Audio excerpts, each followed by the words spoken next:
Gördüm. Obbo, bekor oldum da shunda kiyimini ahvolini qarang. Aka orqaga o'ting.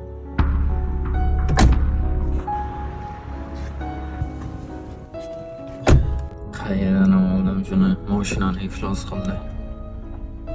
Aka o'rtog'imnikida ashar dedimda endi shunaqa bo'lib qoldi-da.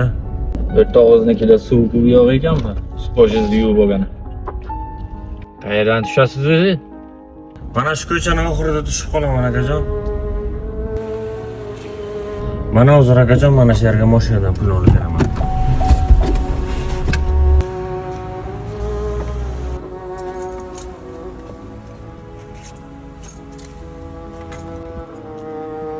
Qancha bo'ldi akajon?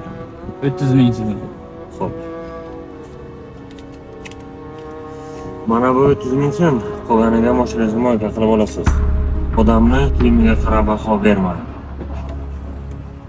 Ochiq aytaman, bir joyga yaxshi kiyinib bormasangiz bo'lmaysiz. Bir joyga qimmat kiyinib bormasangiz, nima deydi? Ishingiz bitmaydi ham bo'lib qolgan. Qimmatroq mashinada borsangiz, deb eshik ochib kutib olyapti. Oddiy yo bir metroda yo avtobusda piyoda kirib boringda. Shuna zamonga qoldik, kiyimga qarab odam ajratadigan, minib olgan mashinasiga qarab, cho'ntagidagi puliga qarab odam ajratadigan bo'lib qoldik.